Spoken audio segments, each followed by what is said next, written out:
This is gonna be a separate Kristen. Good morning, Kristen. We can hear you now. Perfect.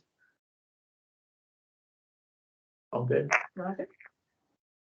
Well, this meeting is a thinking meeting. We gotta look at this material on finance. We're gonna have to put a thinking guest Should on have had here. another cup of coffee.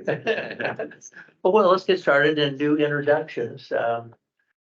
Maybe start with Lynn. I'm Lynn, we're, Pelham County Community Development staff. Megan Carpenter, representative for City of Solon. I'm Ed Gallagher. I live in North County and I'm chair of the commission. Erin Scar. Erin Scar, Tolman County Commissioner, liaison to the commission. I'm Chris Mockenmeyer and I'm a large employer representative. Michelle Yank, a large employer representative. Sarah Apsher, Community Development Director. Carrie Fleischer, member at large. Let's see, audience. Gary Cooper, EDC Director. Cheryl Davy, System Interested. Then online, we have Kristen. See who else get there. Hi, I'm Kristen Koptiuk. I'm having trouble with my audio, so I had to switch computers and hope it works now. I'm a member at large based in Rockaway. Heidi? I'm Heidi Luquette. I'm also a member at large, and I am based out of Bay City. Let's see, and who is the other person? Ryers. Briar Smith, Habitat for Humanity. Okay, yeah, you've been here before, I forgot. Let's see, we need introductions, and I guess Sarah's gonna introduce Savannah. Yeah, so, good morning. I do not see that Savannah has joined us yet. Well, we'll move right on to Parker. Very good. So it is my pleasure to introduce everyone to our new housing coordinator, Parker Salmon. Welcome, Parker. We're very excited to have you, if you can't tell. I'm equally as excited to be here. I was just saying you don't always get your dream job, so I'm just in the right place at the right time. Well, there you go. Are you gonna, Parker, you get a little introduction of Sure, yourself? Tell us a little bit absolutely. about your background and why this is your dream job. For sure. My name is Parker Salmons. I'm a lifelong Oregonian and my family's been here for many generations. And affordable housing, I started to get into during the last year of my MBA. Visited the fishing co-op up in Garibaldi. And one of the questions that I asked was, what's your biggest challenge here? And he said, housing. And this guy had been talking to me about fishing for the last like 25 minutes and all this great stuff and how they share boats. And that just totally gobsmacked me. And ever since then, I've spent the resources I have to try and learn more about this and how to help, especially non-metro communities in Oregon, provide more housing. And that led me to try and start my own company. And so I spent the last couple of years traveling around Oregon, going to various housing, commission meetings and things like this, and just learning as much as I can about how to really move the needle on housing. And that eventually led me here. And I am just so pleased to be here and excited to share everything I can. Thanks, Dave. Mission minute. I'll start. Thank you, Parker. Okay, anybody else have anything they want to bring up?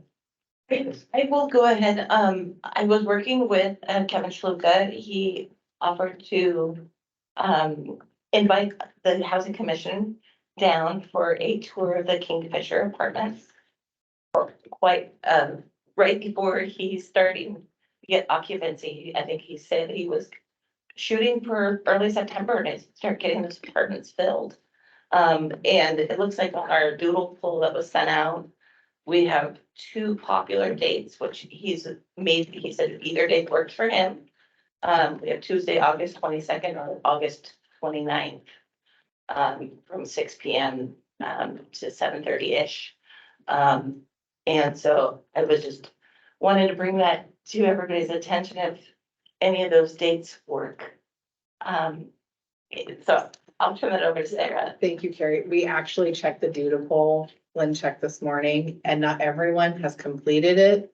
So we wanted to give, I'm so glad you brought that up. We wanted to give a plug. If you have not yet completed the doodle poll, please do so. So Carrie can continue to track that and confirm with Kevin. What were the times again? It is, the options are Monday, August 21st, Tuesday, the 22nd, Monday, the 28th, Tuesday, the 29th, and Wednesday, the 30th. And it's in the morning from It's at 9? 6 p.m. Oh, to 6. 7:30 to allow working individuals the opportunity to participate. Don't look at me that way. You would. Did not mean to be a dick. Lucky you're tired. Yeah. Mission minute, you have anything? Right, Finance Committee, I guess we'll dive right into the work that the Finance Committee's been doing. Who is, Sarah, you gonna lead that discussion or? Thank you, Ed. I can. Miss had intended to join us. She and I did talk yesterday. Perhaps it would, let's see, and Dave is also not with us today. Kristen, we could go through this together. I could give the quick introductory if you'd like me to, kind of based on the conversation I had with Miss yesterday. Yeah, we could try stumbling through it. Okay. Well, so before you is the draft for the housing fund application framework. So purpose of the exercise today is to review this draft document as the entire commission, provide any feedback that you may have. This document, with respect to the finance committee, feels primarily ready to go. But want to make sure the commission as a whole is also comfortable with the document, understands the document. And then the ask today is a vote to go ahead and proceed with opening the application process the first part of September, which is September 5th. So we can go ahead and start moving through, Commissioner Scar. Actually, and Chris, if you guys have anything to add. to that. We didn't all this. No, We just made some small revisions, but we had a lot of good conversation. yes, and then Lynn recreated Yeah. the online application submittal portal. It is all done, and so once we're done talking about this, she would like to show you what she did. I don't know exactly how you wanted to go through this, but I think people were real friends. We really went over the last iteration. I wonder if we could just talk about changes, or do you want to try to go through the whole thing? Well, and I would say it's up to you. We do have members that have joined us since prior to the Right. last process. I do want to echo what Chris said. There were some minor revisions. There wasn't anything substantive. The table, thank you, Commissioner Scar, for sending that to me. The table with the updated 2023 annual income limits is included. And then I did print out the actual document for Tillamook County that I did attach to the back of this just for commission member review. And we probably will want to move that, to do some math, which I didn't do before I sent it to you, to get that up to 120% of I AMI. noticed that. Yeah, I did not do the math. I printed it because typically these tables come from HUD and HUD doesn't care. Yeah. Right, we've added that workforce housing component, so we'll need to do a little bit of math to attach it to the application.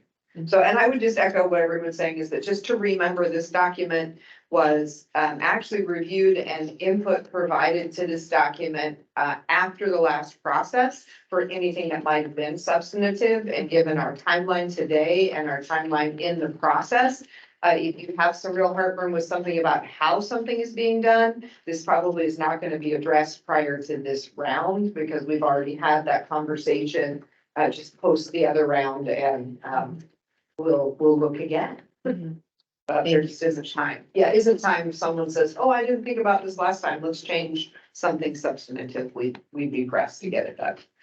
And I would say that the consensus that I saw with the finance committee at the last meeting was recognizing there are other pieces to reevaluate, to add in at a future date, but given the timeline that we are approaching to open the application process, really moving forward with the good work that's already been done. Sarah? Yes. In regards to loan versus grant, has that been clarified? It's a grant. I would love for Commissioner Starr, or a finance committee member, to answer that. Thank you, Carrie.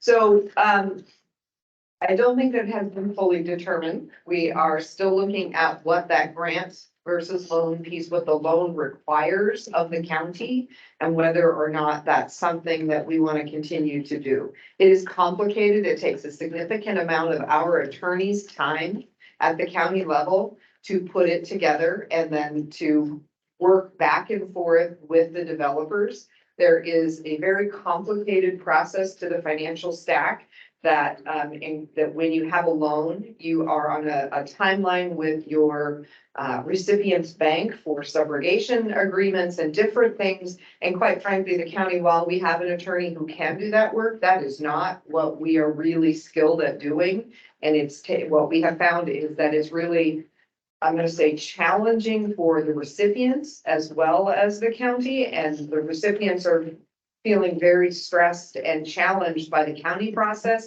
to fit into their financial stack for a loan. And the county process has limited ability to change because it is a government process. So they need to, for an example, we worked very hard with one of them who needed to close their loan on a certain date. But we have to have documents reviewed by our county council. They have to be submitted to the county commissioners with plenty of time for them to be posted for the public to review them. There's these steps we cannot shortcut. And we nearly cost one of our recipients their ability to close prior to their interest rate lock.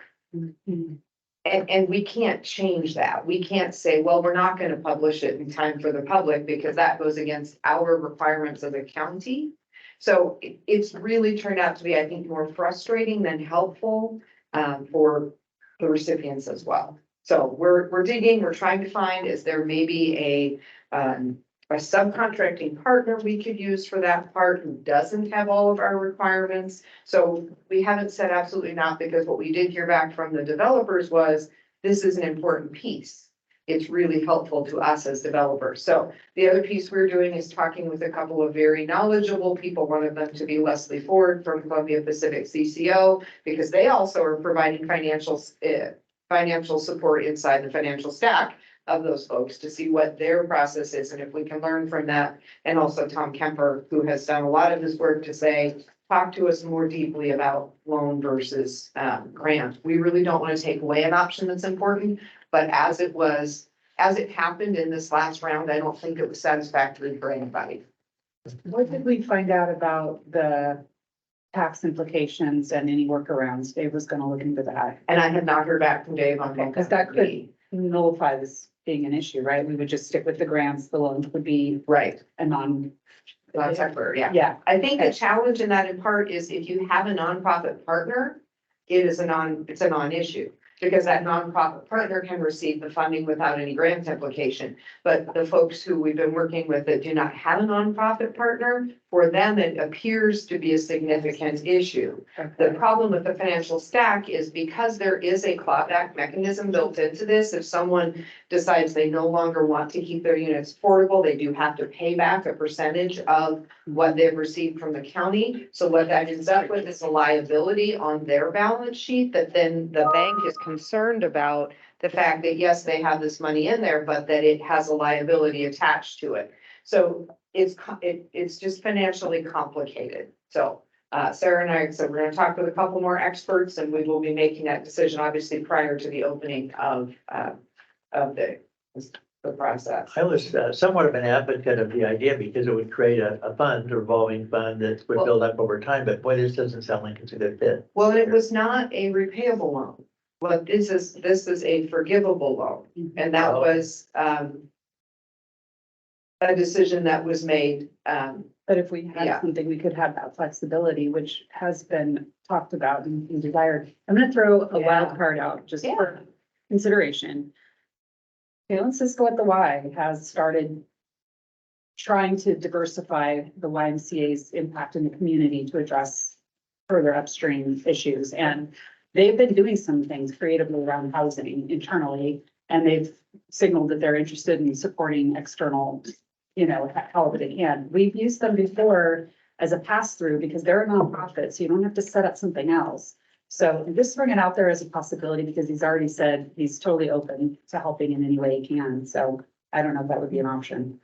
my challenge to that would just be that this is really like underwriting a loan is what we've learned. And we really need someone who has the financial understanding and capability to underwrite a loan. Got it. So and I think that's what we ran into with ourselves was that we had good intentions and nice people and even an attorney, and we still are not skilled in underwriting loans.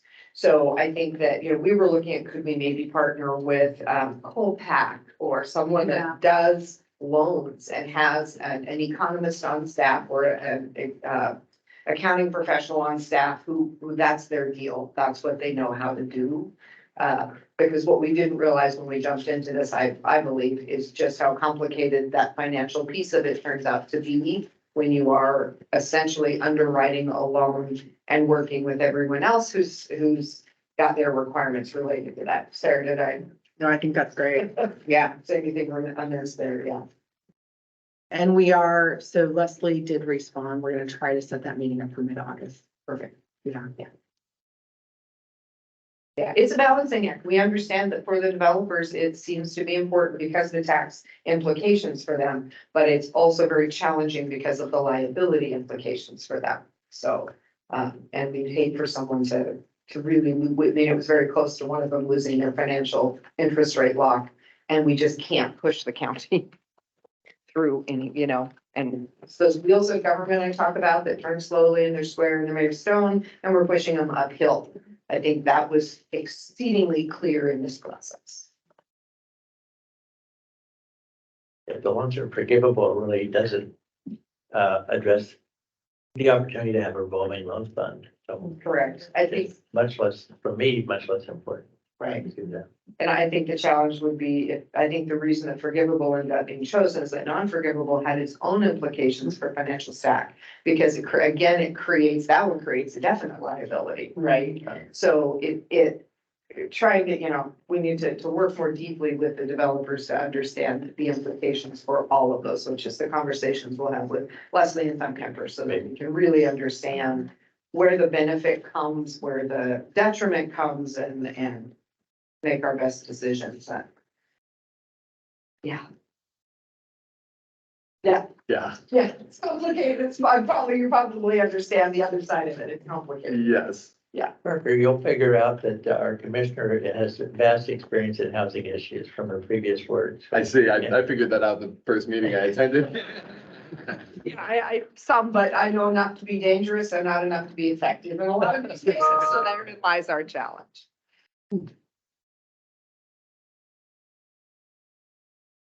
Committee chair.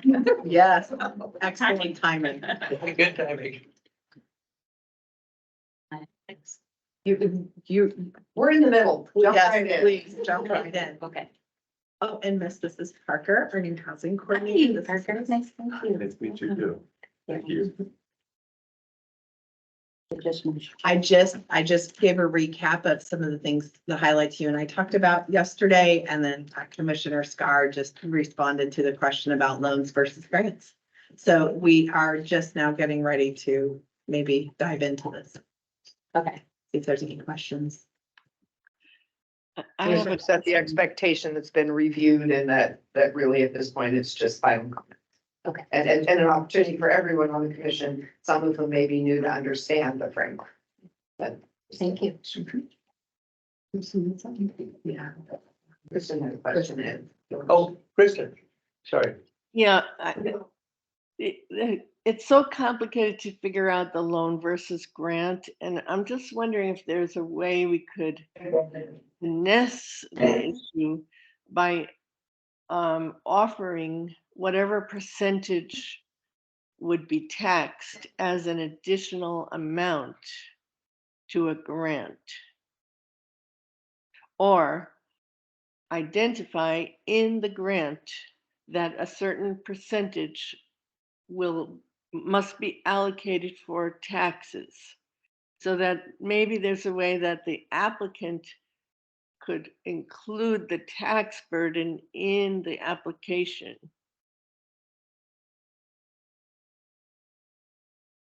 I know I've gotten grants before that warn you in advance that this will be taxable, and we have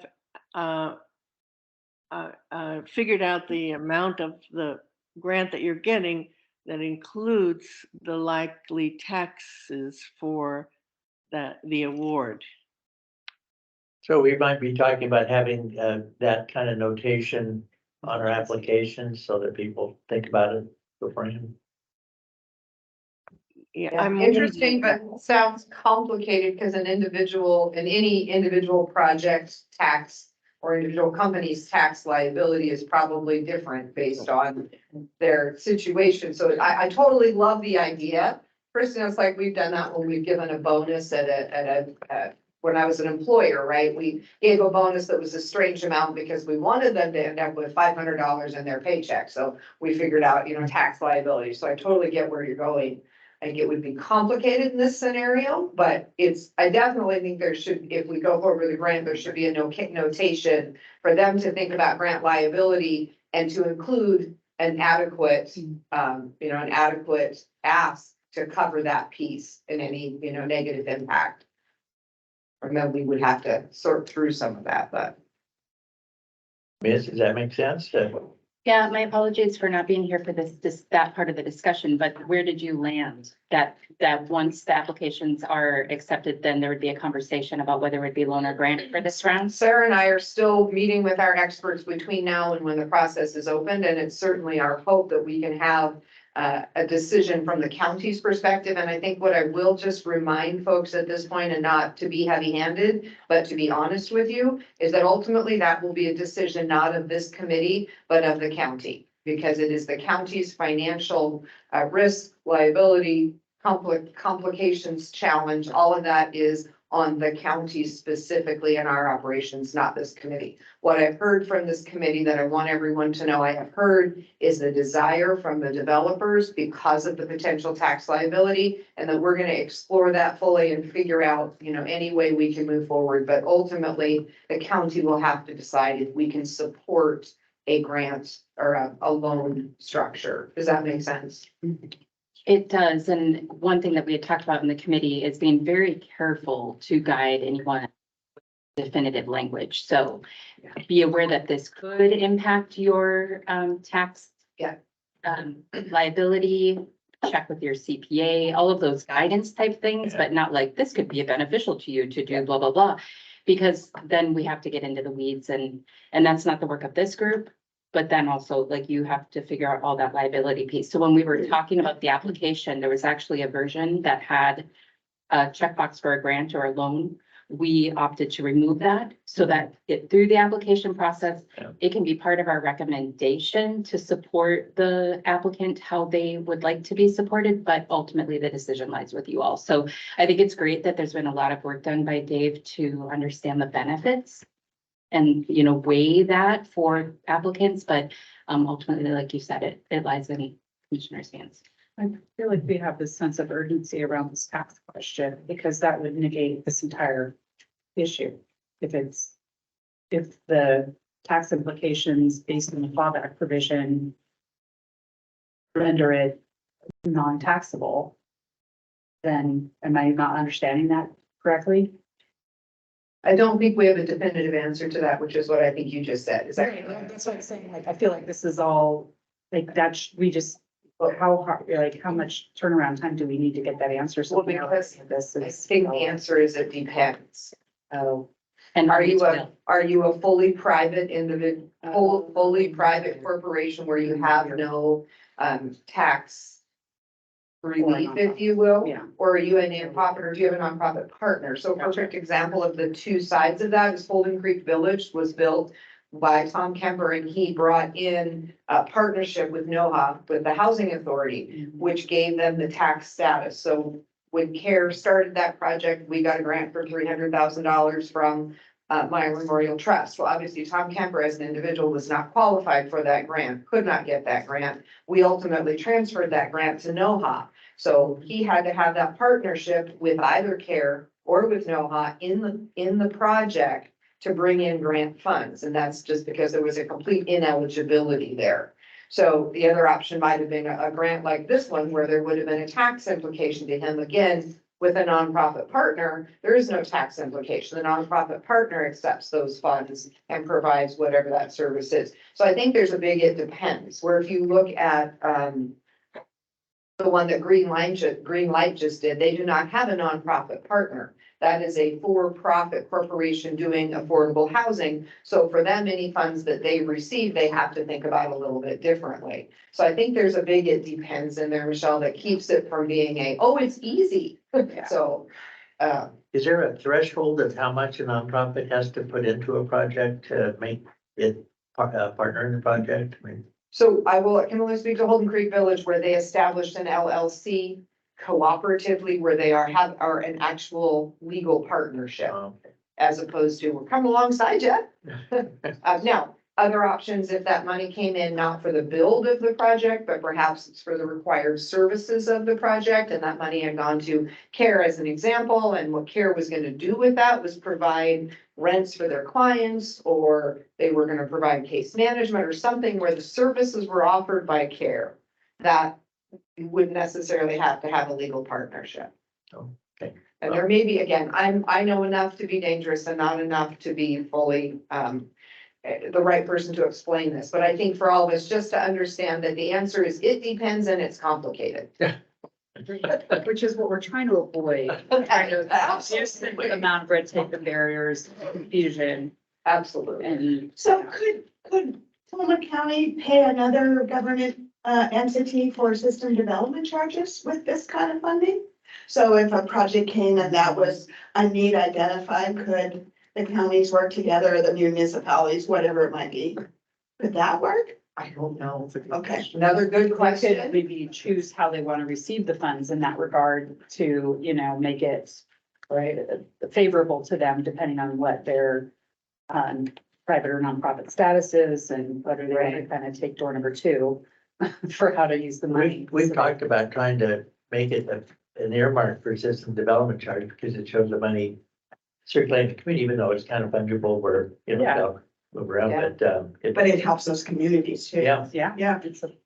So I might just interject real quick, 'cause these are all really great Yeah. points and questions. Yeah. And I again invite anyone who would like to join the finance conversation that we like to have. But for now, we want to make sure that everybody has the opportunity to walk through the application. And I strongly suggest having a piece of paper, making some notes with some questions, and then either emailing those or handing them to Lynn or Sarah at the end of the meeting, so that we can address that in a future meeting, because I think we have a little bit of time left for this portion. We're doing fine. So Okay. go ahead. And I think Sarah or Lynn, you'll be walking us through. Oh, yeah, the application, yes. And I can put this on, I'll share screen and put this up for those who are online. Miss, is there anything other than dropping off the grant, the selection issue? Are there other things that have been changed? Sarah or Lynn, whoever's going to present, will highlight some of those things, but very little. As it really, when we brought all our questions back from last time, we found that it was more about the lack of awareness ahead of time. Like, we were all learning while we were in the process last time. So that's where so many questions came from. But when we went back and looked, a lot of it was already in existence.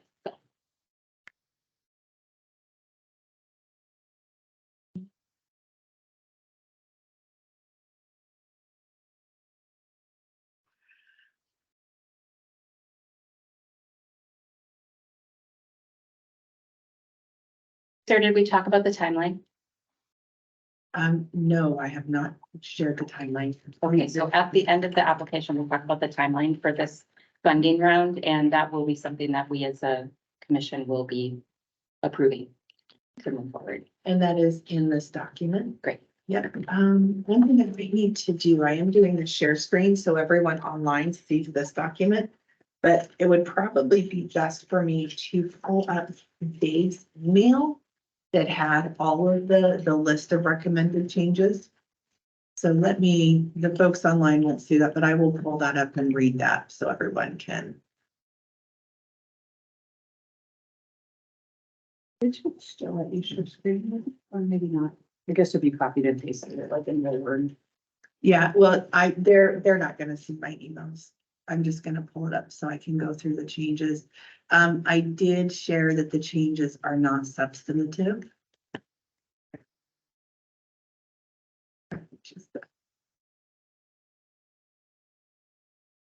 Oh, Miss, I'm so sorry. It's going to take me just a minute to do that. Should I talk about the timeline? Why don't you talk about? Okay.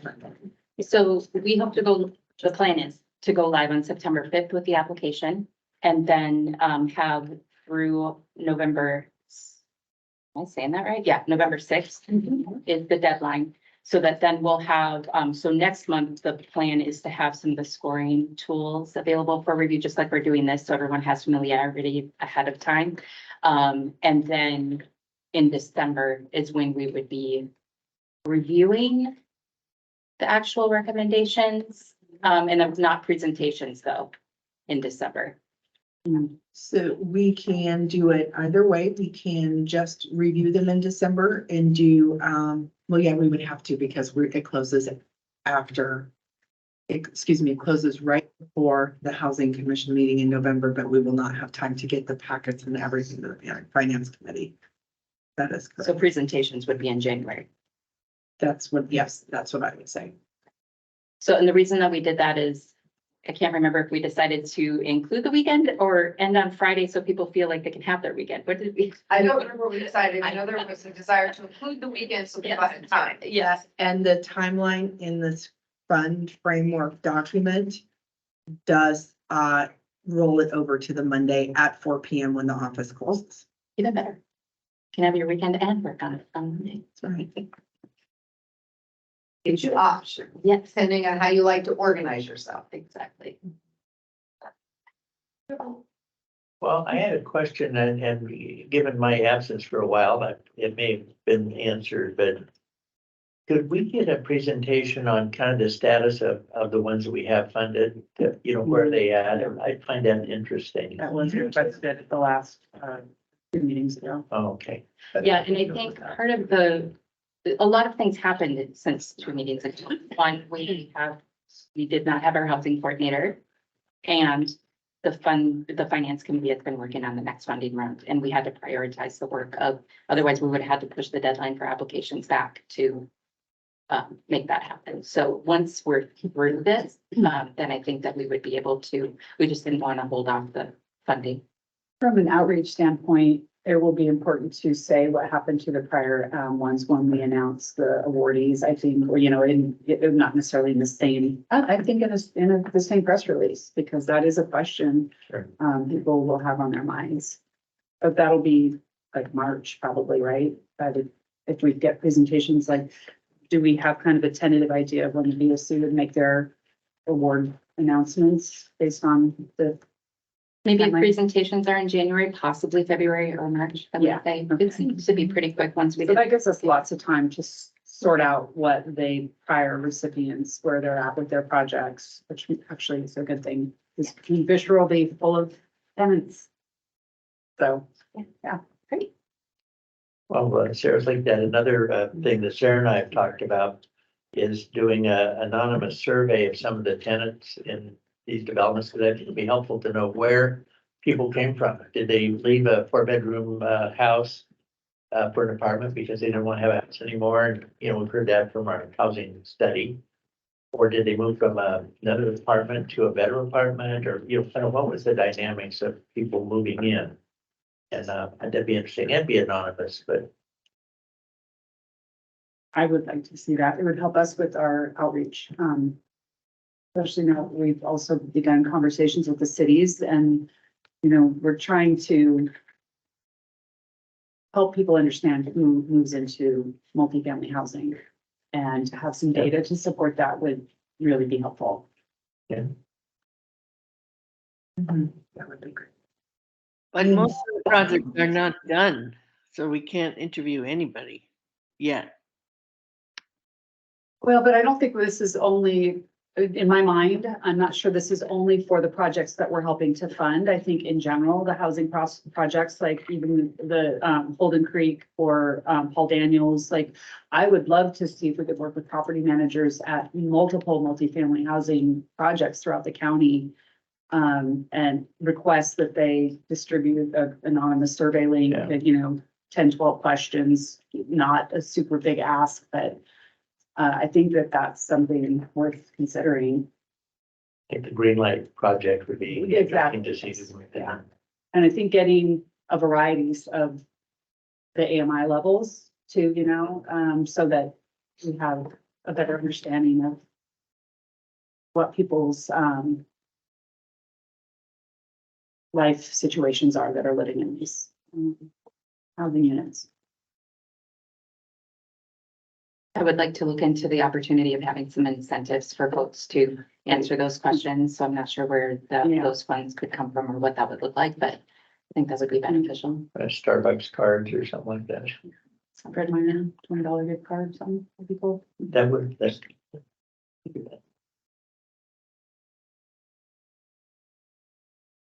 County's got a lot of money, so you. Oh.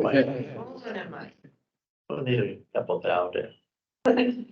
I would suggest that the housing fund might be able to do that. Right, too. Yeah, I mean, that's, we know that a portion of what is raised is what we're giving out in multifamily rental housing. Another portion of that is part of what helps to pay for the housing coordinator salary. So I mean, that money could be easily overprescribed because we want to do everything with it. We just have to understand the balance that if we're doing incentives to get the data, which is a wonderful thing, it's maybe $2,000 we're not giving away in a grant. So it's just that recognition that we're working within that pool. I guess the thought is that our units that we've supported are so atypical of what other ones have been developed that we would get good information.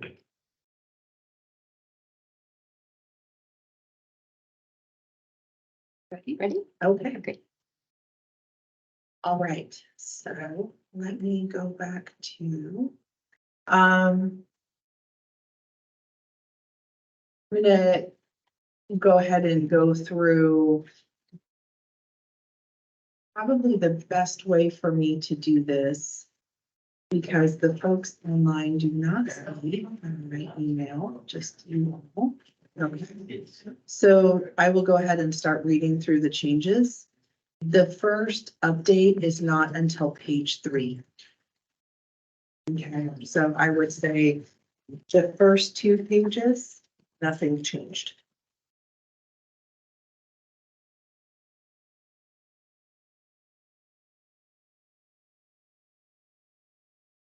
So the first change, so does anybody have any questions, or does any of the finance committee members have any comments about pages 1 and 2?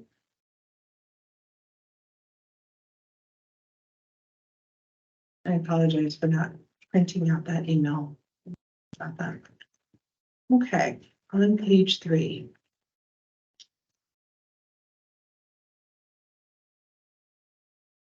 Page 3, under the timeline.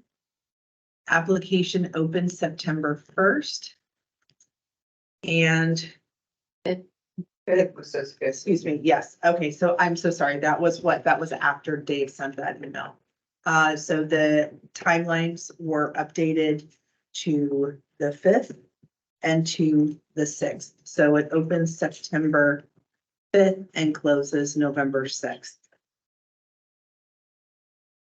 Also on page 3, the 2022 criteria subheading was updated to 2023 criteria.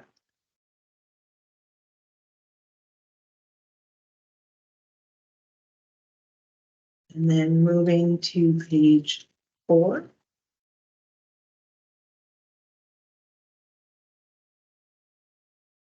The probability of success was amended to read up to 10 points. The change in development efficiency was changed to up to 20 points. And then the other piece for page 4, in reviewing the function, the function should be changed to function 20 times. And then the brackets units proposed divided by units permitted.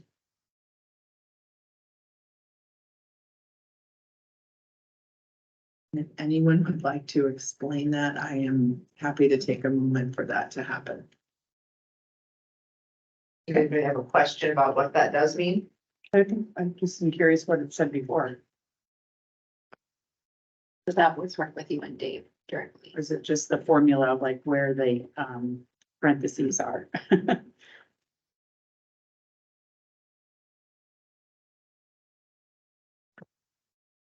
I'm thinking. Yeah, that was a Dave. That Yeah, was a and it's Dave just a input. changing of the points assigned is my understanding as opposed to one.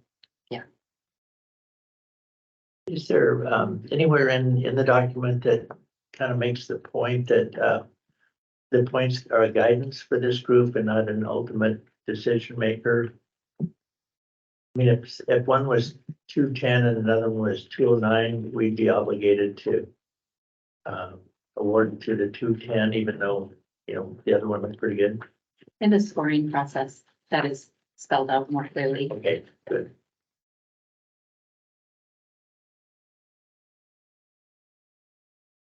On page 5, the investment efficiency 20-point subheading was changed to investment efficiency up to 20 points.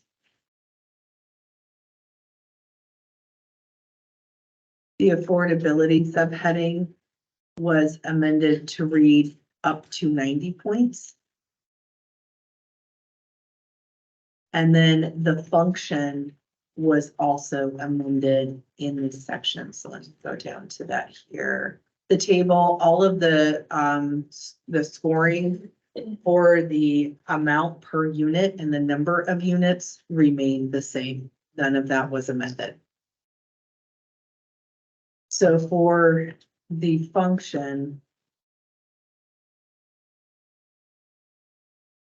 it has been amended to read the percentage of units over 120% AMI plus the percentage of units over 81% to 120% AMI plus the percent of units 61% to 80% AMI plus the percent of units 60% AMI or below times affordability commitment term. And then project affordability commitment term was deleted.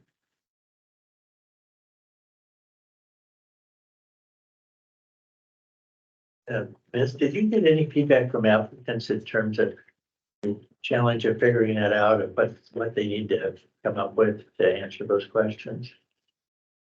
Not that I'm aware of. That didn't rise to the level. I have 2 questions for you, Sarah. One is, so when you went through and recalculated AMI, it didn't affect the rent amounts. That's what you were saying. So in the feedback that I received from the finance committee, specifically that email from Dave with all of the edits, the justification, so the request per units and the points, none of this table was updated. But the AMI table with the affordability percentages has been updated. Commissioner Scar gave you that information. But as she mentioned, we have to do some math because it only was right. So But it doesn't, the percent AMI is tied to that table. So do the rents change? Yes, but they change as related to the AMI table. Mhm. Does that make sense? Yes, thank you. And then my second question is, you said the affordability commitment term was deleted. The language, just that text. So, but it still exists within the formula. Correct. So, It's just a semantic, like, yeah, okay, okay. body content edit. Yes, I think that's exactly, it was just a content edit.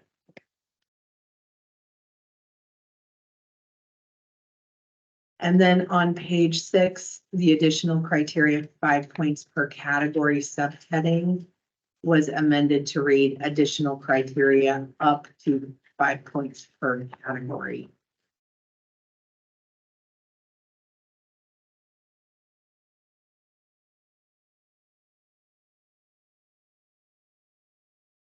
And moving down, almost done.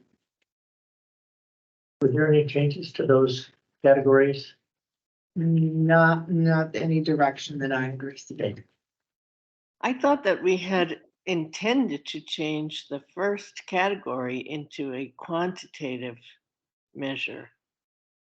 And I'm a little perplexed actually by this document. I don't think I got that email with Dave's correction, so I'm really seeing this for the first time. And it makes sense, but I don't really understand why we changed things from like 10 points to 20 points. Kristen, the email was sent to you. It's dated July 10th. And it was, this was the email that we did talk about at the finance committee that was then sent to me for the.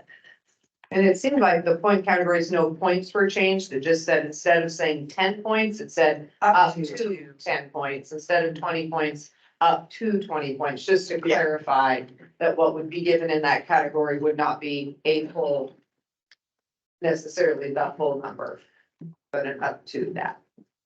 Thank you. And then in respect to the criteria, Dave's comments were, and Kristen, I believe this relates back then to an email conversation that you started about gap funding criterion.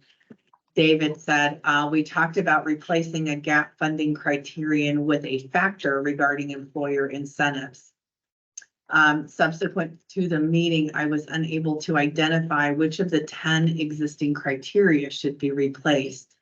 As an alternative to adding a qualitative criterion here for employer incentives, we could instead include employer incentives in the external affordability commitment term.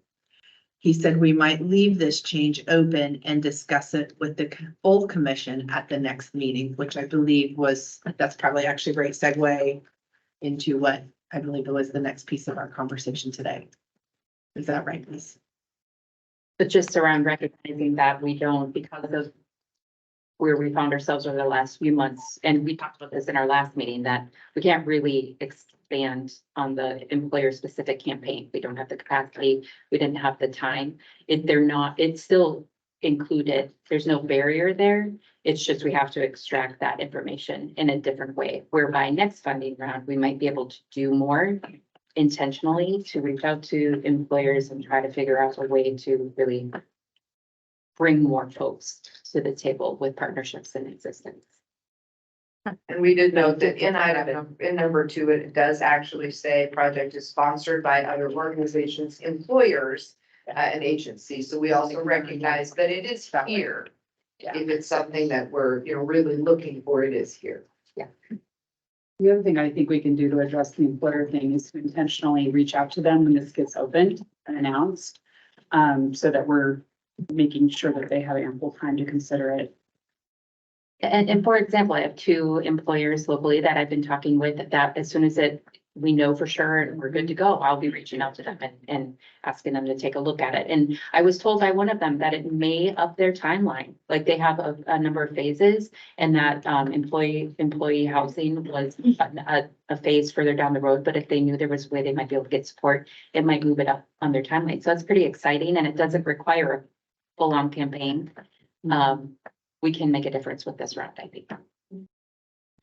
Probably for future discussion on our relationship with employer housing and what we would see as the criteria, the full unit used by employees versus a mixture of available units, et cetera, but future discussion. And to the point about the employer and so with the outreach committee, one thing that, we talked about, I did talk to Michelle about these updates briefly, was branding the document with the housing commission, you know, logo and different things. You'll see some branding that Lynn did on the online application submittal. So, I will also be working on the announcement in the papers and different things for the application opening. So I think we can do some good work for your announcements as well there. And I'd like to suggest that we have the chambers and the EDC also forward that through their channels when we create it. Yep, I agree. And it might be like with Mornings on Main or during your regularly scheduled, you know, meetings that you have, if there's an opportunity maybe for the outreach committee or members of the housing commission to talk about the application opening and the opportunity, that might be cool too. And we should talk to the schools, too.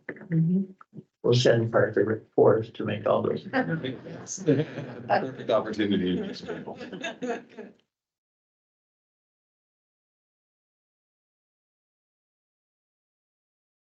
So that's, I think we are at the end of the document.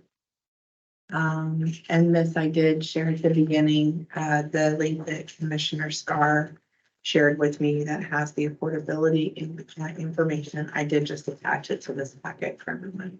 Okay. Thank you. So I think at this point, then, just a reminder between now and the next meeting to just read through, refresh, be ready, because then we're gonna be applying the scoring tools next time. So we are ready to go when those come in. And then just approving the proposed timeframe for this year's funding. And I don't know if that is consensus or a vote or how we must proceed. Maybe I should be looking at it. I did already pitch the ask.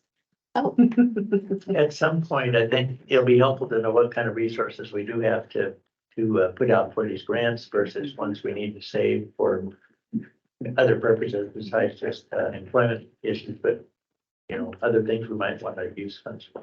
Sure. So, so Treasurer Sean Blanchard has been out of the office for a bit of time, but during our last conversation, there was a conversation about $400,000 for this grant round. Or application fund round. I keep saying grant. I'm so sorry. For this funding opportunity. And that leaves maybe some for other purposes. It does. Okay. Yeah. Good. That's exciting. I do want to lift up the fact that Kristen has been doing a lot of work identifying grant opportunities to expand and hopefully open more doors. And so once this funding round is done, that is something we hope to continue and be exploring. No guarantee, but just know that that work is being done as well. And I don't know if we've already talked about this, the county has a grant writing service that we have contracted with for the year. So if you find ones that look promising, but would like to have a professional grant writer write them, we have that resource. Yes. Yeah, there may be people, again, I know that we've talked in the past about people on the commission writing grants, which is, you know, fine if somebody has that passion and wants to do that, we do have the resource on board. I'm seeing some no's around the table, but that was originally part of the conversation, but I wanted to be clear. But I also heard you or read you recommend that we could use that individual as looking at taking a preliminary look as well at a grant opportunity so that we're not hoping or trying to figure it out. Absolutely. So Yeah. that's great Yeah. as well. And if we do run across I recently did run across a potential opportunity. So in that process, I ran across it.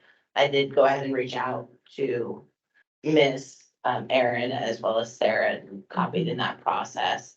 And of course, I would copy you in that process going forward. Just to share that information, saying, hey, I found this. Yeah. And then kind of left it up into their hands to Right, and I pursue further. yeah, and I did some just preliminary, does it look like it's possibly we would be eligible enough to go, yeah, I think we could be, and I pass that on to our grant writing service so that they can dig a little deeper and make sure, and then if so, then we get into the more complicated piece of, and so for what?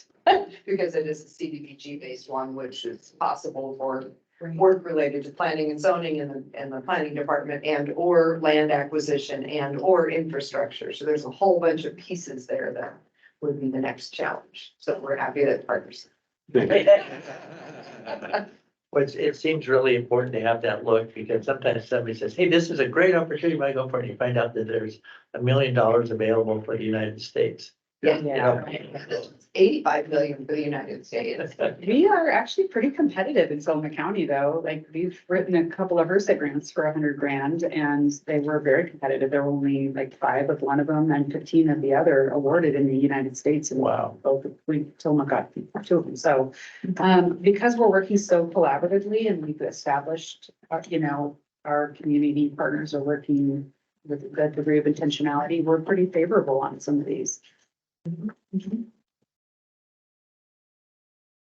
Anything else, Dennis, you wanna, or were you gonna run through the online then? I'm gonna let Lynn run you through it because she did it.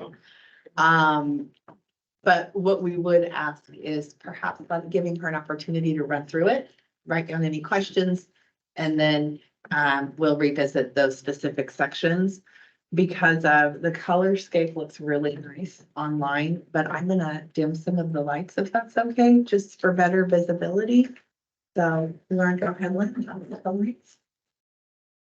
And if I may ask that we write down questions that have anything to do with changing what it is and let the questions that come up be for clarification of what is, so that we are prepared for the next meeting.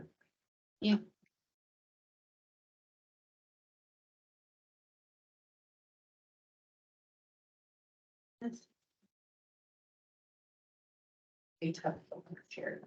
Might be hard to see.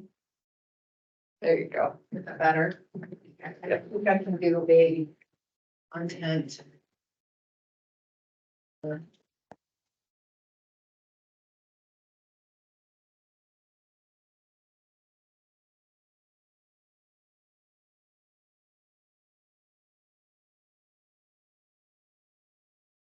Okay.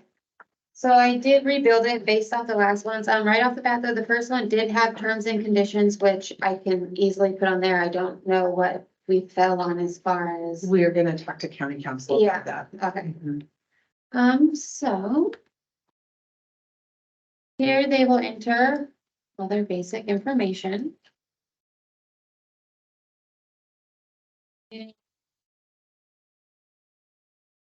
We kind of not added, but tweaked a little bit the question 10 introduction. So they will please provide a brief summary about your housing development experience and qualifications.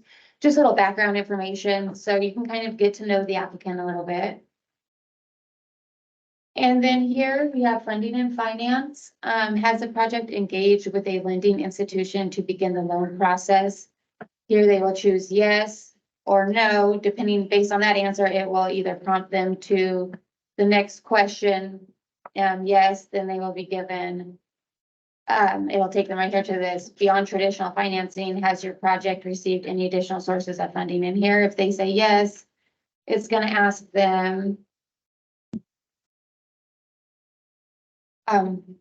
What are the funding sources? Now here right now we just have loan grant or other, I don't know if there's any other funding sources you want to add as an option for them to initially choose. We can do that. And then, does it require a commitment to a term of affordability in years? Here, if they choose yes, it's going to ask them number of years.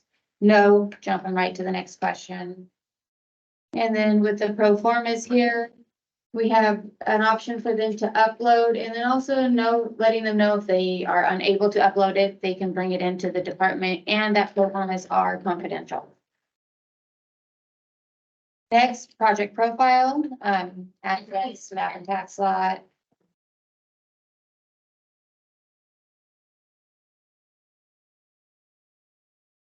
Again, do you have a zoning verification? If yes, it'll ask them to upload it.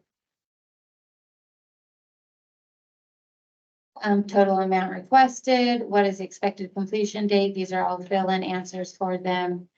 And then we have land development. what is the estimated maximum number of units allowed on the site? These are all, they'll fill in. Then is it a multi-phase development? Yes or no? How many phases? We went with 2, 3, 4 or more. What is your current stage of development? Right now, the only two options are, and like I said, it's whatever you choose, we put in here, pre-development and shovel ready. Those are what we have right now. Again, upload any additional information, including preliminary design schematics and conceptual site plans. And if they cannot upload, you can bring it into the office here. And that right now is just the end. Now, on the other one, we still have the additional, how many 2-bedroom units and everything, but I just needed to get the new numbers to continue on with that. So one of the other things that we did was we reorganized the online application just a little bit, specifically dividing the questions and organizing them in categories with those headers that you saw. And then at the very top, and you do see some of Jeff's notes in there too. So some of those little blurbs like the anonymous question, whatever, some of those things will go away once this goes live. Yeah. But we did also want to put on there to contact the department if assistance is needed, because we don't want people to see this and not understand something and not apply, or, you know, not be able to upload documents. So you also see that snippet in there by the upload. Please bring your documents to the department if you are not able to upload them, so that we'll do that for them. Thank you, Lynn. Can I ask a question? Was this a question today? For that question, we're talking about shovel-ready or pre-development. How would the projects we funded last time, like Lisa Grinders and the one up north, what would that, it seems we need another category, like, In progress, maybe. yeah, or there's something Our else, construction. Yeah. something, Good one. Or rehabilitation. yeah. That's probably the main one. Yeah. That's a really good point. Is the draft online now where we could look at it, or? It's internal only because it's connected to our webpage. But I like the idea of under construction or rehab. Yeah. I think that those are, because we can add as many. I think we want to be careful to not add too many, Yeah, but I think rehab and under construction will both be good. I'm wondering if an other might be a nice option because then somebody can describe Yeah. themselves, but. Sure. yeah. Yeah. That'd be a good one. There's a reason we wouldn't use the stages of development that we have outlined in the application. Initiation, pre-development, pre-construction, procurement, and construction. I think that's what That's before. That's a great question. Yeah. Probably the best way to do it. Let's do that. Sorry. Renovation or other. Yeah. But it worked last time. It did. We spent a lot of time talking about this, so. Yeah. But maybe adding there would be a good Thing too. thing too. It could be something. We haven't thought about. And that could be like for renovation, if they don't Yeah. see themselves as construction, Mhm. because it's renovation. And it allows for creativity, so we might Yeah. have already thought of. Yeah. Yeah. So one of the questions that we had, and this is specifically to the finance committee, the question related to tell us about your housing development previous experience. One thing that I think really resonated with Lynn and I was the desire of the commission members, because I think you brought this up. Really hear people's stories and understand, and that's where they could have a personal touch. Lynn, can you go back to that question, please? Do you like our wording, and does that get you where you want to go? I think was at the bottom. was, 10, right? Yeah, it wasn't That very. provide your resume. right. What about having a final question of, maybe I'm not supposed to ask this, but, I'll let you know. thank you. She knows me too well. Bullshit. Is there anything else about this project that we should know about or something at the end? You know, if they feel like they didn't get a chance to. That's a good question. Yeah. like that. I like that. Yeah. It wouldn't fall under the qualitative, but it would be informative. Yeah. Thank you. Got it. Thank you for giving me the chance to talk. Well, based on what you guys were saying earlier, would it be advantageous to put a do you have or are you willing to seek out a nonprofit partner? But that might come later after you resolve the tax question of nonprofit partnerships. But if they're willing to find someone, giving them the opportunity to help connect, this might be a good chance to. And I think that your arrival helps, but the timing is a little Really for this difficult. So for this round, we want to table that for the next time around. It's not saying that if somebody does or has a question, we wouldn't say, yeah, please, or we can help connect you. Yeah. But we didn't have the capacity to head up a campaign like that. Kristen has her hand up.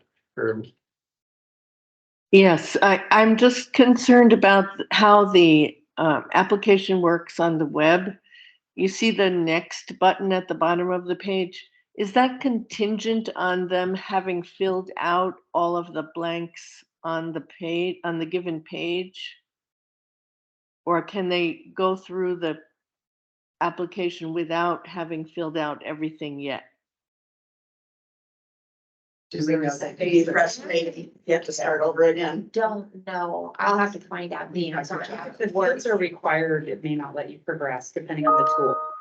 And now the questions themselves are set up to when you answer no, it's not gonna make you continue going through questions that aren't gonna apply to that. But as far as how it technically works, if they wanna skip through or go back, that I don't know. I'll have to find out. Yeah, I Can think they it's do it in very more than one? important. Yeah. To me, it's very important that they be able to flip through the whole thing before even filling out one box. The last time it was contingent on filling out everything on the page, and that is not an adequate way to put the grant proposal out. You need to know what all the requirements are before you even start. I'm curious, Kristen, or anyone else, has anyone ever seen a hyperlink on page 1 that says to view all the questions ahead of time? I Like was gonna here? suggest adding a we hyperlink could of do that. this document at the Yeah. beginning also, Yeah. so you could have both. Yeah, Yeah. That's you not should because- be able to do that. the risk is if a question is required and then we allow people to go next, they may not submit everything we've asked for. So there's, It's a double-edged sword. yeah, Well, there's a way to make it contingent at the submit point. Like if they haven't answered a starred thing, then it will not submit. yeah, great question, Kristen, this speaks to removing the barriers that we identified. So thank you for looking at it. Okay. And so it would be, so they would not be able to hit submit until they filled everything out. And so maybe the other thing that we should do, maybe on the framework document is or where we would put it is if you are not sure, or if it does not apply, or maybe we add a field that says not applicable. Right. So then that way they have an option, because even if talking about financing, because I routed that through Dave and Ed when we said grant, loan or other. Just to see, so it's the same question of, is there anything else we should put on here? Maybe we put also not applicable, because maybe they're not doing, maybe it's totally cash funded and they're not gonna hit other. Okay. So we'll send anything else we think about in an email to Lynn. Please, Okay. and then we'll continue to work on it. Yeah. If it's specific to this application, this is the appropriate. It's requesting changes to, like, not more performative, like how Right. the application Yeah, itself is. that's why I had one, but I meant to bring it now. Would love to hear it, if it has to do with this specific application. Well, there was one on affordability and it was a yes, no answer. And if it's a no, they shouldn't be applying if they aren't gonna have any years of affordability. So maybe just change it just to say how many years of affordability. That's a good point. Thank you. I can confirm with that.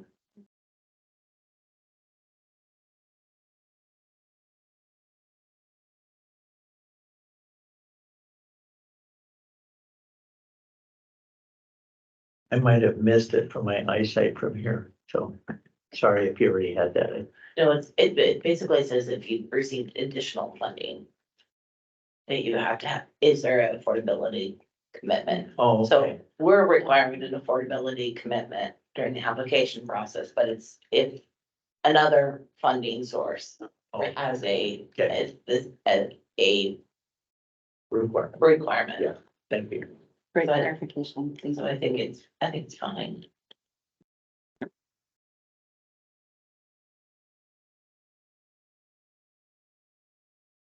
Anything else we could move ahead or?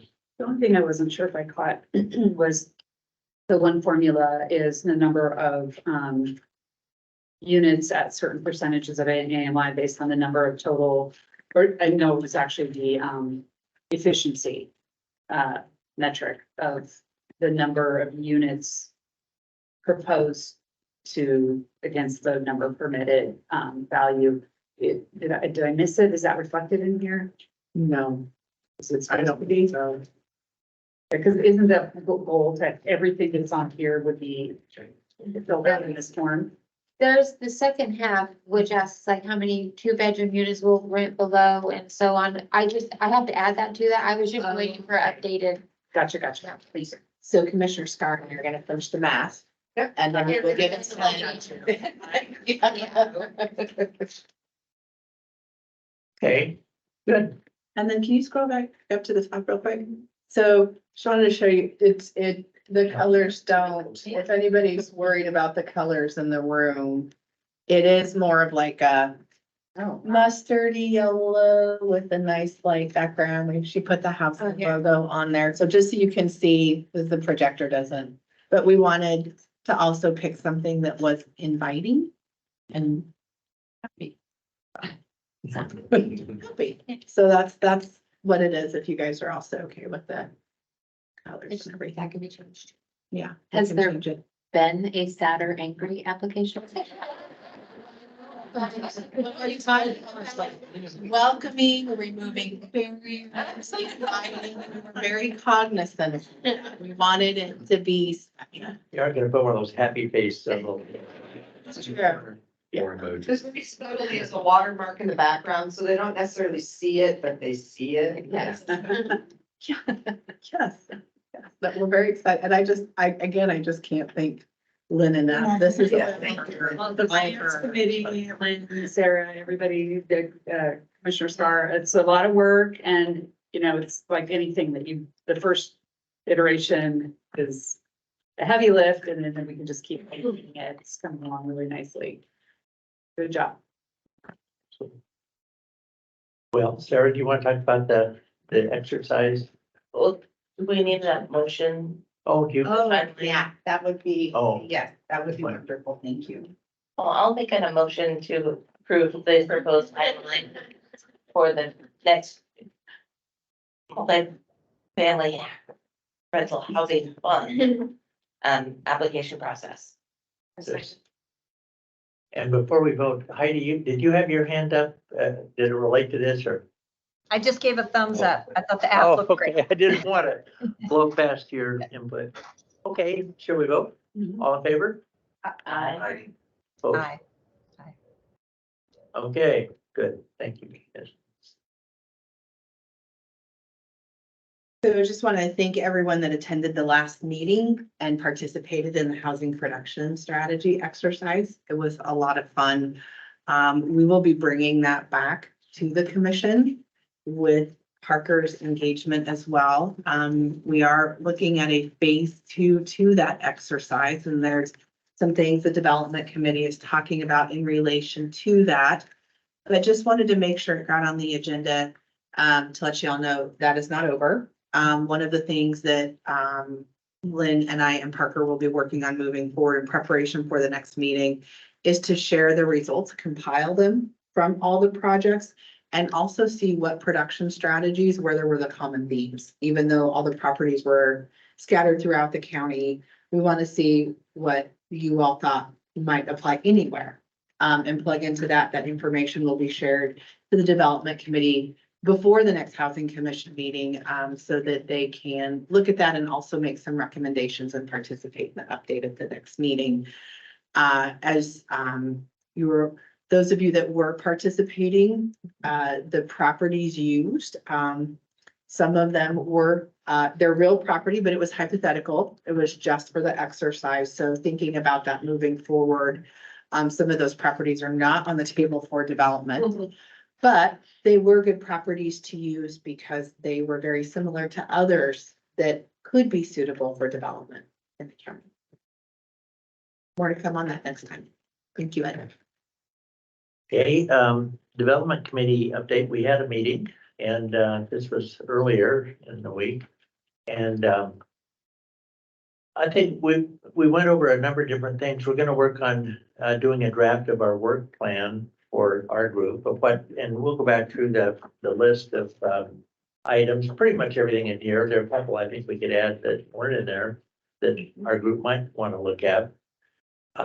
So I think we're gonna try to have a draft of that out, for the group then to, you can look at yours and say, is this the level of specificity and those kinds of questions.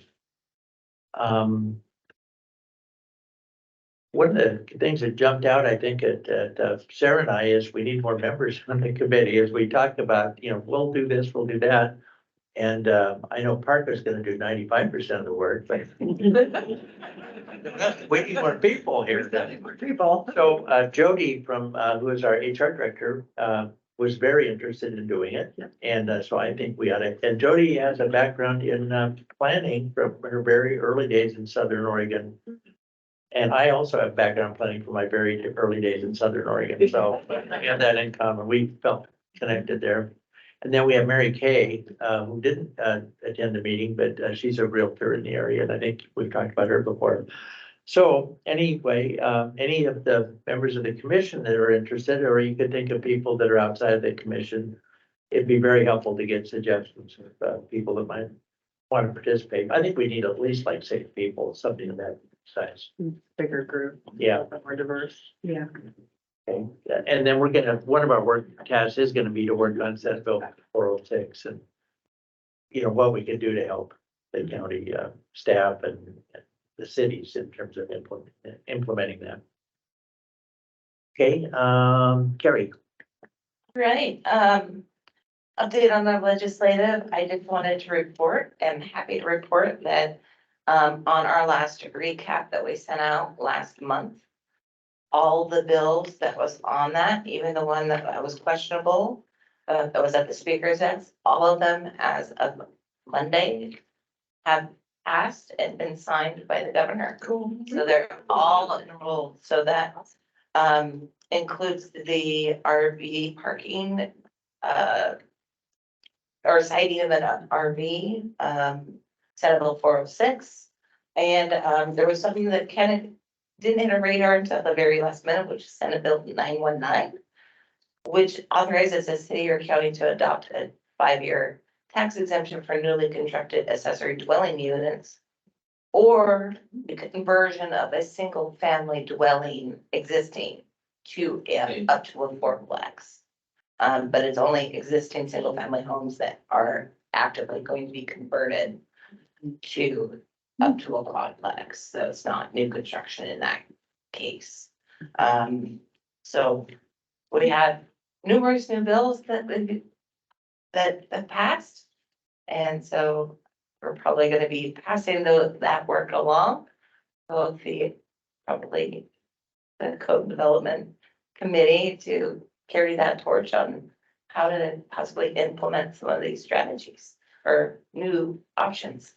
I think our outreach effort will try to highlight those things to get people thinking about it. Quick question, when does the RV one go into effect? Good question. I will have to research that. Okay. Generally, I don't know if it had an emergency clause.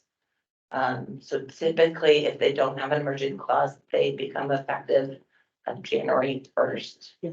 That's what I kind of assumed. Yeah, and I don't recall, but it also is gonna be requiring a lot of planning work ahead of time. That has to implement into code, so it's not gonna be any sort of immediate thing. Just like our Senate Bill, what was it, 391 from the prior session, it does require a lot of changes in Sarah's realm of planning and code development, so it has to have comprehensive plan amendments and such, so it's not, yay, it passed, and it can be immediately implemented, so it will take some processes and of course have to go through the Board of County Commissioners and public meetings to get that work. The RV one, is that, it gives permission to the county or is it the It is- override county? It is missing or allowing a county to adopt regulations. So it's not an immediate requirement. It basically allows a county to make a decision whether that fits their Okay, needs. same with the other ones as well. They're pretty much. Yes, yeah, even the exception, it allows for them to adopt an Okay. ordinance and then get taxing district approval similar to our existing one. Okay. So. Good, good work. And then, just a quick update, we are gonna be looking through, at our next meeting, looking at strategies or looking at existing legislation that, possibly did pass, or there was concepts that were not, necessarily made it through this session to make some proposals. And we'll be sending an invite out to a representative or state and local representatives to provide presentations and possibly encourage possibly ideas, share our ideas with them and also what ideas that they are, rack their brain on where they're headed, because this next upcoming legislative session is a short session, so there's not gonna be a lot of times it's a very, very accelerated short session, so there's usually not a lot of brand new big ideas on the table at that time. And Sarah, you're still involved with the county planning association or county planners that, I am. I have an update on that too. oh, okay. Yeah, yep. Yes. Okay, Michelle. Yeah, so we've been busy. We've been working on several things and we had a really productive meeting last week, I think it was. So we have all 4 committee one-pagers, recruitment flyers finalized. And thank you to Ed for helping us with the language on the development committee. So those were sent out and what we're asking you to do is use them. Like Ed just pitched his need. You have that flyer. If you think of somebody, hand it to them. Yeah. You know, unabashed outreach and invitations Sleep for. on windshields. things. Yeah. Sure. So, yeah, that's the intent of those, as that you have them at your, disposal to share with people, to help people understand what we're Right. doing. And if they want to get involved in, even just as a drop-in or advisory role, whatever, just encourage more people to participate. So those are available and we'll have them on the website as links sometime. We put them up already. didn't Very we? cool. Good job, Lynn. They might be on the homepage, but I haven't posted them on Social media. social media. Yeah. So then, we also worked on the ADU. We finalized a draft of the ADU and shared that out with you guys, the how-to guide and checklist. And, worked really intentionally on creating a process and a document that's very accessible to people, both linguistically, not culturally, linguistically. Unfortunately, we probably should look at that and getting it translated.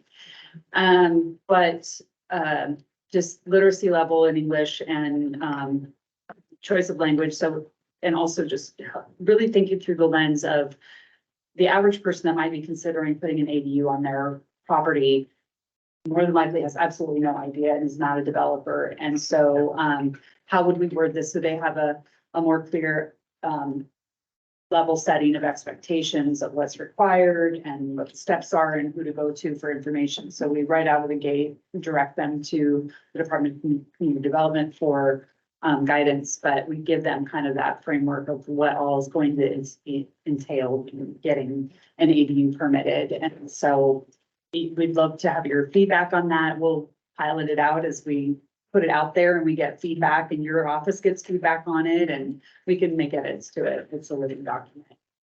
we met with city managers or city managers and planners on the 25th. Kristen and I joined Sarah at that meeting and we introduced our outreach committee and our purpose and offered to work collaboratively with them and assist them as we move the Senate Bill 406 and the ADU things forward where we can align language and, outreach between the unincorporated parts of the county and the cities, so that there's just more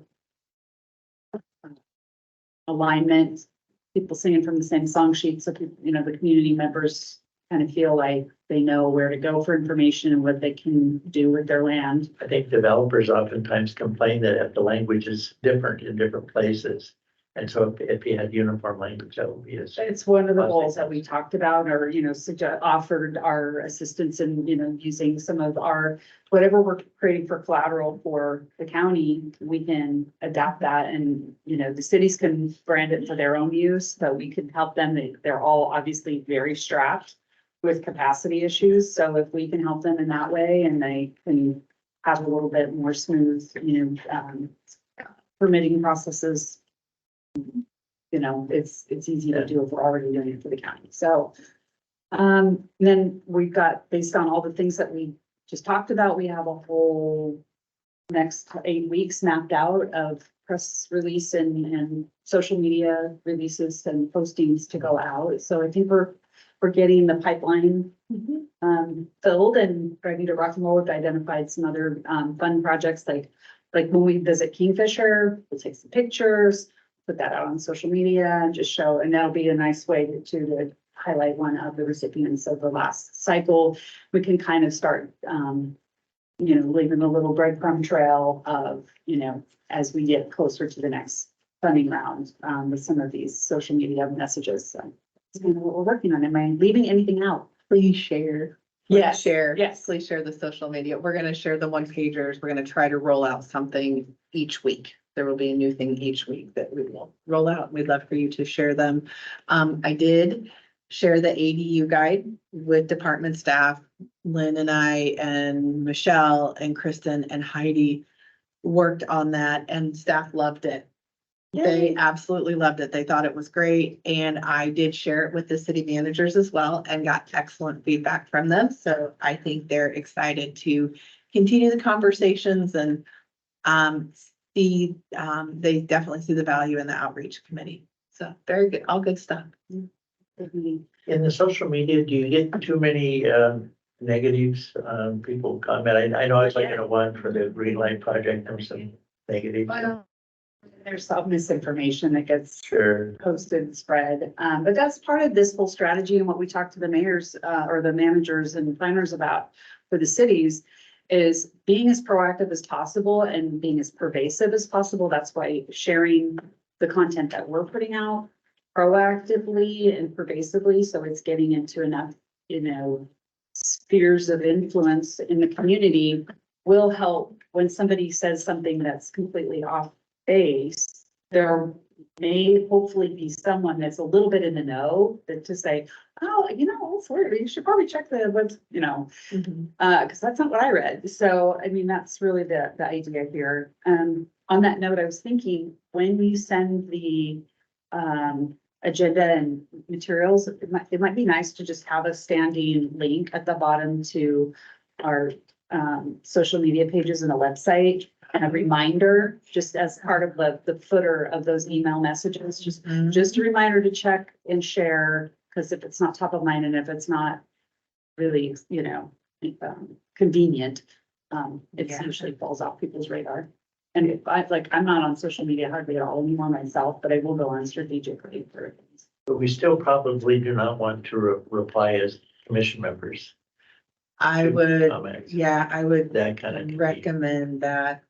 I would suggest if you had a factual piece of information, like this was posted by the Housing Commission, see the original post here. Something like that. I think you want to be very cautious and not not post your opinions, not, engage in any sort of a back and forth. I mean, those kinds of pieces we just don't do. Yeah. But absolutely, if somebody posts something that is inaccurate and you can post a link to the appropriate webpage, that kind of thing, I think that is not, inappropriate to do. But it's just being very cautious, is that, Say you're an idiot. or- please don't. Think it all you want. I scroll past a lot of things. I scroll past a lot of things. When you see that the conversation has just devolved beyond where you think you can have any actual benefit to saying anything, you just don't say anything. But again, like with the green light stuff, there were a number of times where I just simply posted back to the green light project management company, posted back to the green light website, it's like, this is what's true, Yeah. I appreciate that, that you have heard this. Let me give you a link to the direct resource. That's pretty much always worthwhile, right? Let me give you a link to the direct resource. Okay, Yeah. good work. Oh, go ahead. So thank you for lifting up the language and the need to translate. And so we're talking about mitigating barriers. That is a very large barrier right off the bat. I am curious if the county has capacity and staffing for any type of bilingual assist in an application, if there was to be an applicant that. I've thought about that. I appreciate you bringing that up. My thought is to call the health department and see if there would be staff available to come over and assist if needed, and we could set up a date and time to do that. Yeah, because it is a department by department sort of resource that exists in some and not in others. The challenge is the health department is very busy to pull their person off could be very challenging. So I think it's something we want to talk about. We also, I believe, have the language line, which is not easy, but it is a resource that is available where you just, do your interpretation in real time. So There might be two other avenues. Yeah. One is the housing coordinator at CARE is bilingual, is she not?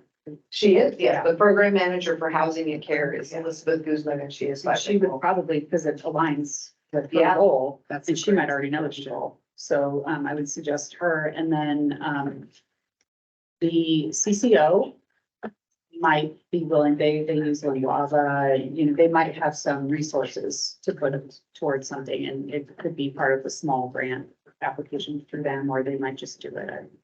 So I'm wondering if there's an opportunity before this funding round to minimally have an announcement translated. And then something on, like at the top of the application where you wrote that they can call this number, that it can say in Spanish that, please call this number for us to help provide assistance, something along that line. Because I don't think, I feel like we probably talked about it last funding round, and I don't want to, none of us want to see that continue to be a barrier that we're not addressing. So I thank you. think we just need to make incremental steps toward making it, fully accessible. I think Elizabeth would be a great resource. Yeah, you might just, And that's the probably lady. hold on that because she is currently kind of the care operations person. But Elizabeth feels like she needs a go ahead from somebody since So they're I currently know not an you have ED. Nicole Verner's contact info. I do. Yeah, Yep. okay. Yeah. Let me know if you have any other connections. Thank you. Yep, no, I can definitely take that on, and it gives me a chance to introduce you. So perfect.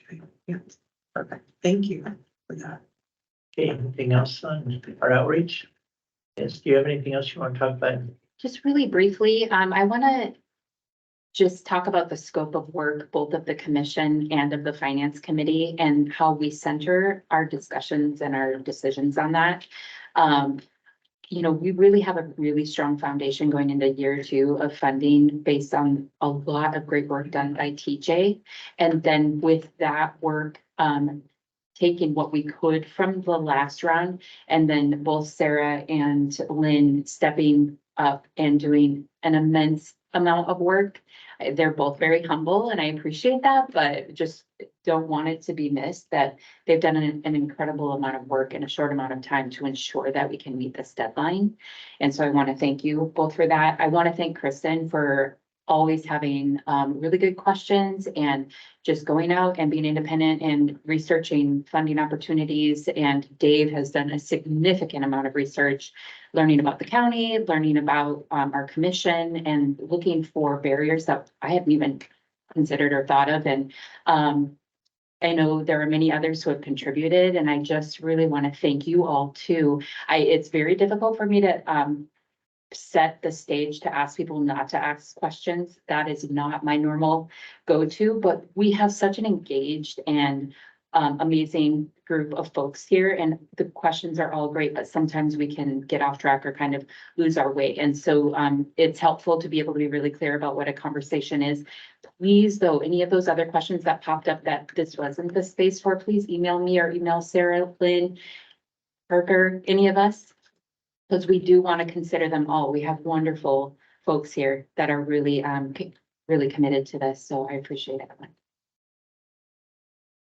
Well, I just add that the committee approach that we've adopted here as the commission is so effective. I've been in a lot of other organizations that have not been able to use the skills and talents of people that are willing to serve on a commission.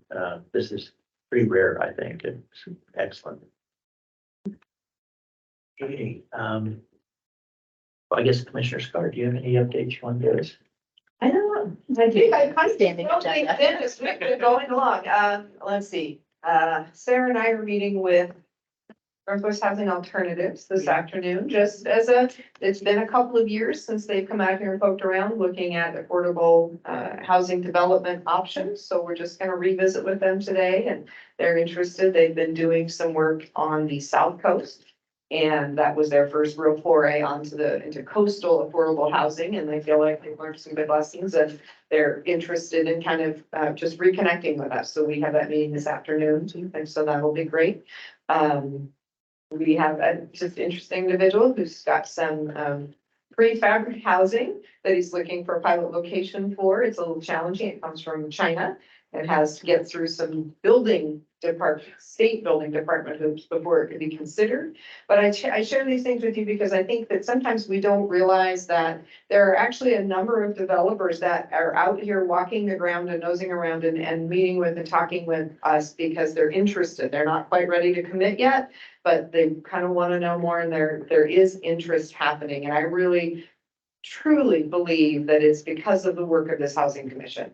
So I think, that's one of the things that if you ever wonder if what you're doing is making a difference, the answer is 100% yes. Tillamook County is on the radar of developers because of the Housing Commission, because they know there's an active group here and a desire for development. So we'll just, Sarah and I keep meeting with folks and kind of, putting them in the right direction. We look forward to Parker being on board to kind of take that back from us. But in the meantime, we're having a good time doing this. Well, the outreach efforts have been great, and I think we're going to take them to a higher level and with the development committee to try to identify sites and do that.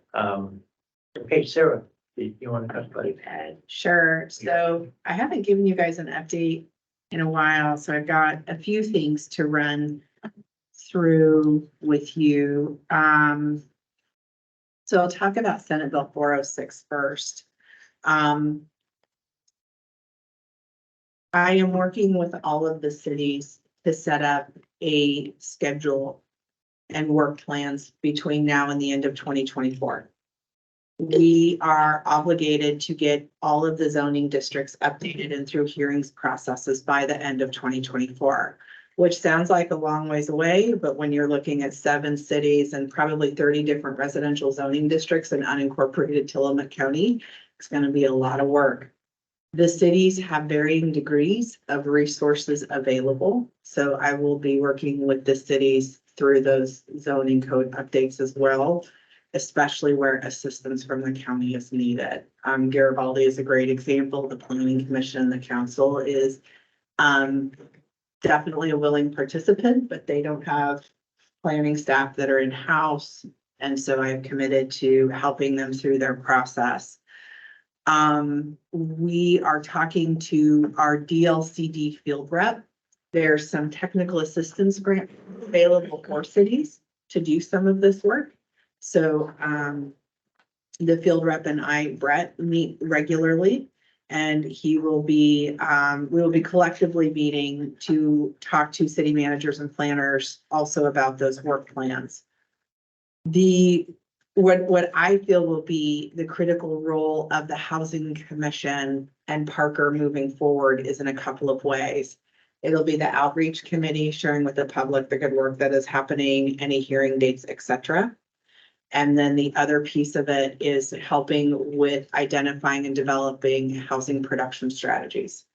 The zoning framework is going to be pretty clear. There's some model ordinances that can be used for this work that have already been developed by DLCD.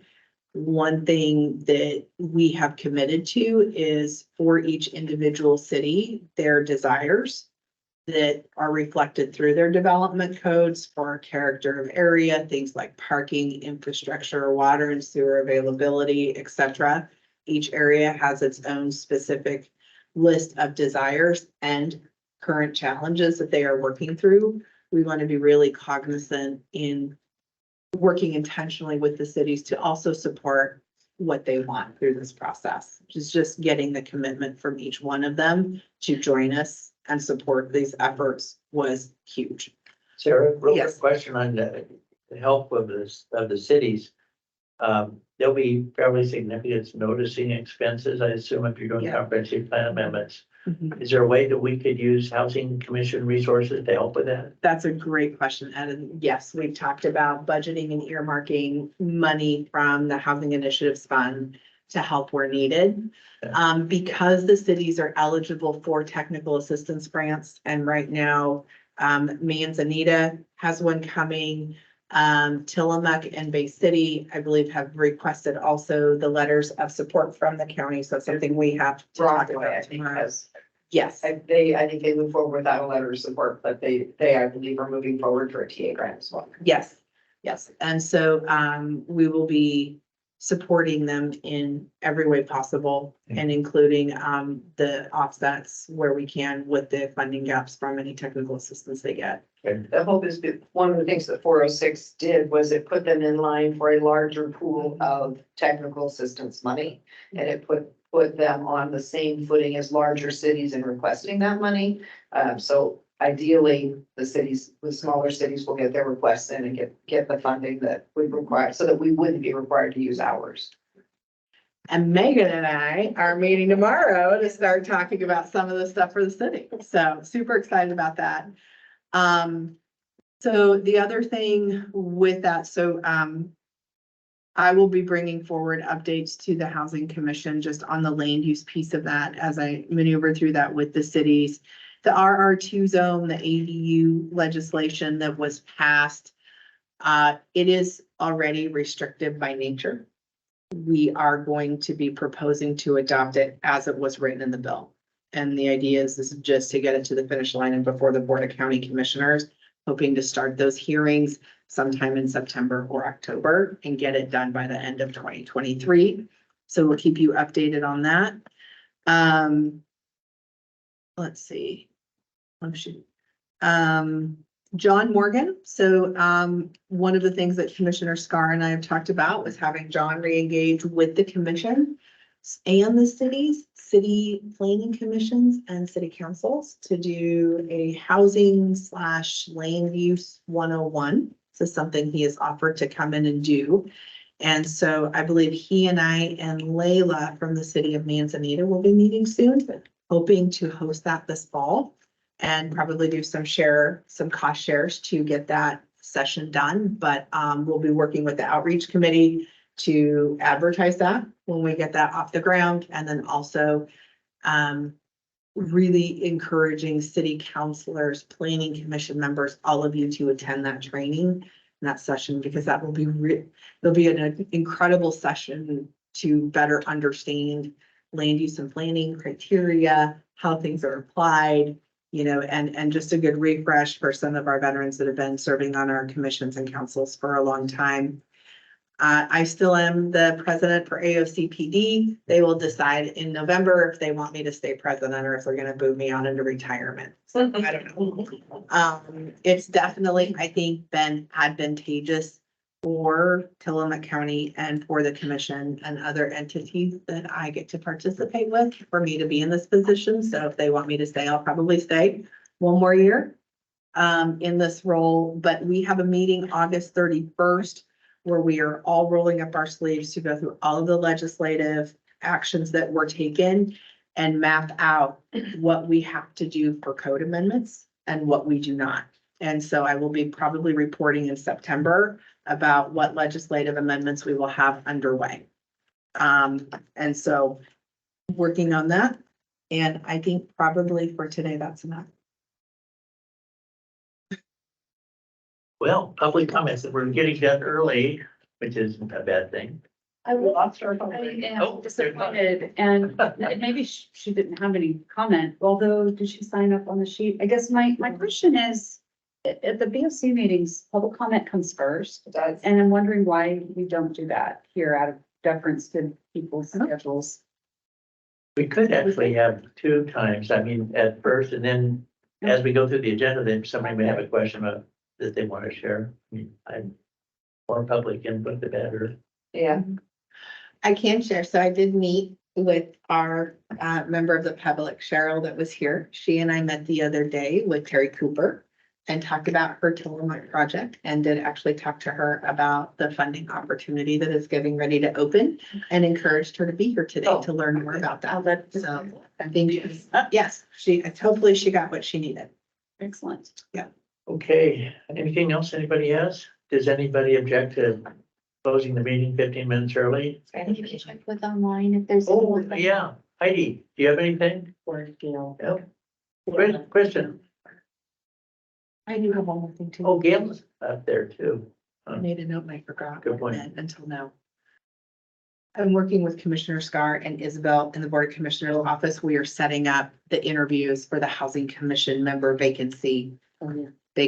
We have closed the application, the soliciting for applications. So I see that maybe some folks are listening that are interested in that. And so we will be reaching out to everyone in the near future. I see Gail up there. I can't read quite the other one. Right. Oh, okay. Either of you have a comment, question? Yeah, this is Gail Uzel. I just want to say thank you to all of you for good work. That's all. Exciting stuff happening.